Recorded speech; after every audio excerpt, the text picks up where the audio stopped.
নমস্কার বন্ধুরা, আবার চলে এলাম। আপনারা সবাই কেমন আছেন? আশা করি নিশ্চয়ই ভালোই আছেন। আমি প্রসেনজিৎ। আজকের আমি যে বিষয়টা নিয়ে আলোচনা করব সেটা হচ্ছে মাইক্রোস্কোপ।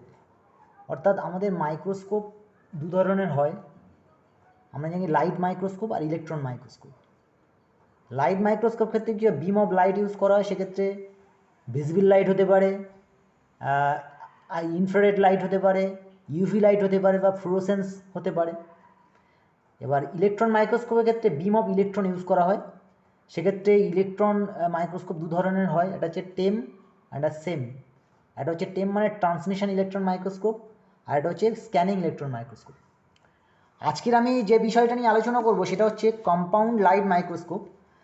এটা এটা দেখাবো বিভিন্ন পার্টসগুলো কী, তার ফাংশনটা কী, এবং এটা হচ্ছে বাইনোকুলার লাইট কম্পাউন্ড মাইক্রোস্কোপ। অর্থাৎ মাইক্রোস্কোপ আবার দু ধরনের, লাইট মাইক্রোস্কোপ যেন মনোকুলার হয়, বাইনোকুলার হয়। অর্থাৎ যে দুটো বাইনোকুলারের ক্ষেত্রে একটা সুবিধা কি আমাদের, কি যখন আমি মনোকুলার মাইক্রোস্কোপ কম্পাউন্ড লাইট মাইক্রোস্কোপে যখন দেখবে সেক্ষেত্রে একটা চোখ বন্ধ করতে হয়, কিন্তু বাইনোকুলারের ক্ষেত্রে কী হয়, দুটো চোখ, একটা চোখ বন্ধ করার দরকার হয় না, দুটো চোখেই আমরা দেখি। যেমন আমরা বাইনোকুলার দিয়ে দূরে জিনিস দেখি যেরকম থাকে, ঠিক সেম একই। আজকে আমি এই যে হচ্ছে compound light, binocular compound light microscope বিভিন্ন পার্ট সম্পর্কে আমি দেখাবো। তাহলে ভিডিওটা দেখতে থাকুন, স্কিপ করবেন না। দেখুন, এই সেই লাইট কম্পাউন্ড লাইট মাইক্রোস্কোপ, এটাকে বাইনোকুলার কম্পাউন্ড লাইট মাইক্রোস্কোপ বলা হয়। আজকের আমি এর বিভিন্ন পার্ট সম্পর্কে আলোচনা করব, তার ফাংশন কী তার সম্পর্কে আলোচনা করব। ভালো সাইড দিয়ে দেখুন, এই compound light microscope binocular type.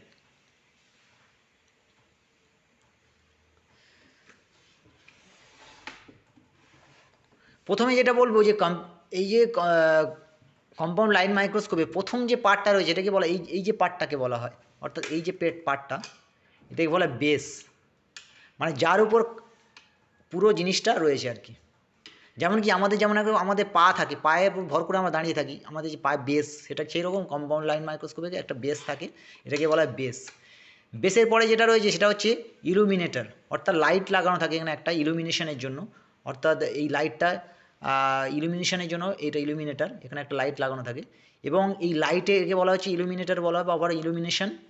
এবং এর লাইটের কন্ট্রোল সুইচ রয়েছে, একটা অন অফ সুইচ রয়েছে, একটা কন্ট্রোল সুইচ রয়েছে। অর্থাৎ হাই অ্যান্ড লো করার জন্য একটা সুইচ রয়েছে, এবং এটা অন অফ সুইচ পাশেই রয়েছে, আপনারা দেখাচ্ছি।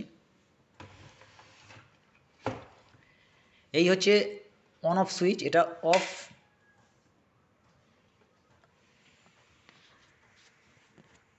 আর এটা হচ্ছে অন।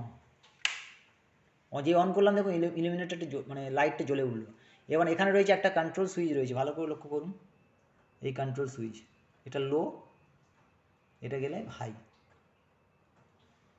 আর এখানে রয়েছে এই লাইটটা জ্বালানোর জন্য একটা এক্সটেনশন, একটা কর্ড রয়েছে, কর্ড এখানে একটা নব রয়েছে, কর্ডটা নিয়ে এখানে বোর্ডের সঙ্গে যুক্ত আছে। এবার ভালো করে দেখুন যে এই যে মাইক্রোস্কোপের স্টেজের পরে যে ইলুমিনেটার, তারপরে যেটা রয়েছে এটাকে বলা হচ্ছে কন্ডেন্সার বলা হয়, কন্ডেন্সার। এই যে এটাকে বলা হয় কন্ডেন্সার, এবং এখানে কি এটাকে বলা হয় ডায়াফ্রাম। এই ডায়াফ্রাম দিয়ে ডায়াফ্রাম দিয়ে লাইটটা স্টেজে যায়, এবং এখানে ডায়াফ্রাম দিয়ে লাইট কম বেশি করা হয়ে থাকে। এটা কন্ট্রোল নব আর কি, এটাকে ডায়াফ্রাম, এটা টোটালকে বলা হয় কন্ডেন্সার বলা হয়। এবং এই কন্ডেন্সারকে অ্যাডজাস্ট করার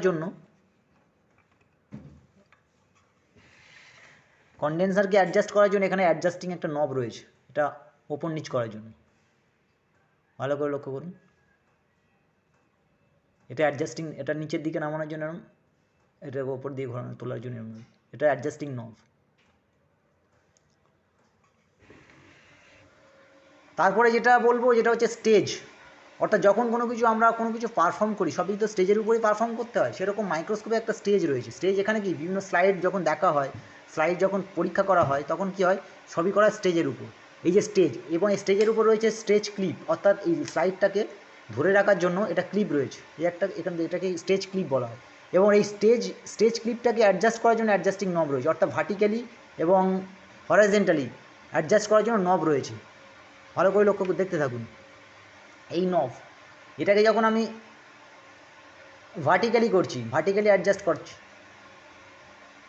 তখন এটাকে এই নব, আর যখন হরাইজেন্টালি করা হয়, হরাইজেন্টালি এদিক ওদিক করা হয়, এটা হচ্ছে এইভাবে এই নবটা দিয়ে করা হয়। ঠিক আছে,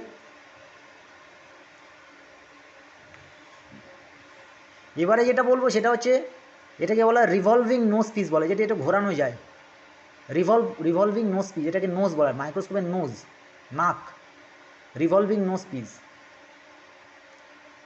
এবং এখানে চারখানা অবজেক্টিভ লেন্স রয়েছে, তাদের হচ্ছে যে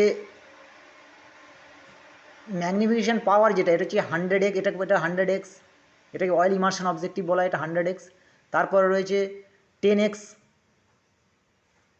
ম্যাগনিফিকেশন ক্যাপাসিটি 10x। তারপরে রয়েছে এটা হচ্ছে এটা 40x, আর এটা হচ্ছে 4x। এটাকে রিভলভিং নোজ পিস, এটা নোজ বা নাক বলা হয়। এবারে যেটা বলবো মাইক্রোস্কোপে, যেটা হচ্ছে হেড, মাথা, এটাকে বলা হেড বলা হয়।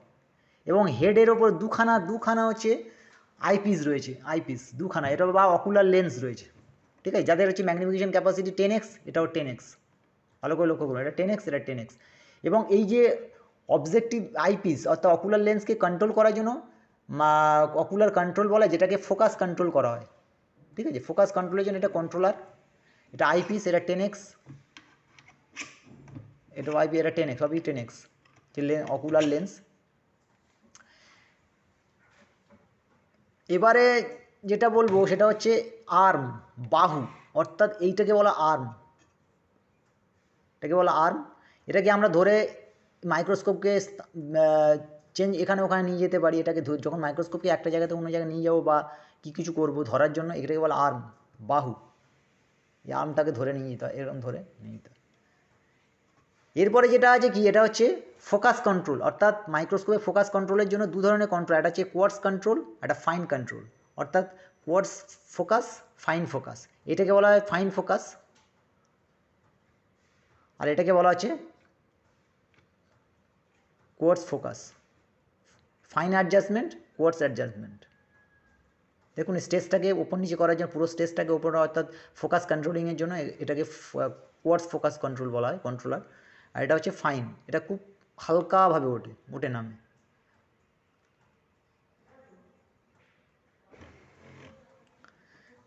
তাহলে আশা করি মাইক্রোস্কোপ সম্পর্কে একটা আইডিয়া দিয়েছি, আশা করি অনেকেরই ভালো লাগবে। এবং আমার চ্যানেলটা ভালো লাগলে অবশ্যই লাইক করুন, শেয়ার করুন, কমেন্ট করুন, এবং যারা নতুন ভিউয়ার্স আছে তারা অবশ্যই সাবস্ক্রাইব করুন আরও ভালো ভালো আপডেট পাওয়ার জন্য। ততক্ষণ নমস্কার, ভালো থাকবেন।